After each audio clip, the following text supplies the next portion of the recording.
জুয়া খেলতে খেলতে জমি জমা শেষ করে গেল হুজুর গো, এরা কান্দে দেয় বুহের মধ্যে কাল্লাটা ছুঁয়ে কান্দে দেয়, হুজুর দোয়া করেন আমার ছেলেটা যেন আল্লাহ ফিরাই দেয়, অনেক অনেক আমার ছেলেটা যেন ফিরাই দেয়। ছেলেটা লুচ্চা খারাপ, মদের আড্ডায় পড়ে থাকে খালি সব সময়, গান্দা হিরোইন। ছেলেটার জন্য দোয়া করবেন হুজুর আমার ছেলেটা যেন আল্লাহ ফিরিয়ে দেয়। খুব চেষ্টা করলাম, চেষ্টা করি পারতাছি না। এইরকম অভিযোগ হইল অভিভাবকের কোন সময়, যখন শেষ সময় হাতছাড়া হয়ে গেছে, এখন মাটি শুকায় গেছে, আর কিছু সুযোগ নাই, তখন এই যে আবুতে আহা বাহা কান্নাকাটি, কত কিছু কান্নাকাটি, আহা বাহা হাইরে দোয়া করেন।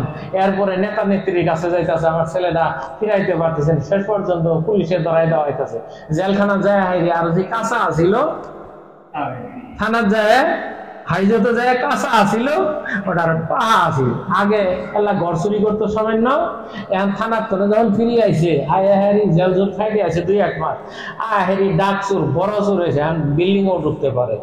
ওর পরে যখন আবার ধৈরি থানার দেওয়া হইলো, আবার পুলিশে দেওয়া হইলো, আবার জেল জোর খাই হাইরি, এখন আরো সন্ত্রাস, হাইজাকার সন্ত্রাস, রাস্তার দ্বারায় পিস্তল বাই করে আর বুকের মধ্যে ঠেকায় কাম করতেছে। মানুষ চতুর্দিক দিয়ে তাকায় থাকে, কিচ্ছুই ভয় নাই, ঠেকাইছে যে যা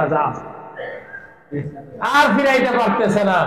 তাহলে হাতছাড়া করছে কোন সময়, যখন তারা কোমলমতি আসিল, ছোট আসিল, তখন যদি তাদেরকে দিন শিখাইতাম, দিনের বুঝ দিতাম, এরপরে তারা ডাক্তার বানান, ইঞ্জিনিয়ার বানান। এখনো বাংলাদেশে অনেক বড় বড় অফিসার এখন আছে যারা দিন বুঝতো, ইসলাম বুঝতো, প্রথম দিক দিয়ে দিন শিখছে, ইসলাম শিখছে, ওরা এখনো বাংলাদেশে শত শত বড় বড় অফিসার আর আছে যারা জীবনে 1 টাকা ঘুষ খায় নাই।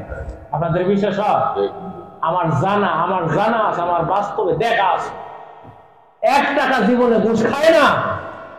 আবার এমনও লোক আছে চাকরি নেই, ওর পিয়ন পুষতে সামান্য চাকরি, দেখবেন সকালবেলা অফিসে গেল, বিকাল বেলা পকেট বই নিয়ে নিয়ে হ্যাঁ 7-8 10,000 টাকা মাসে বেতন, ওর বাড়ি 3-4টা বাড়ি করে হেলাইছে ঘুষ খায়।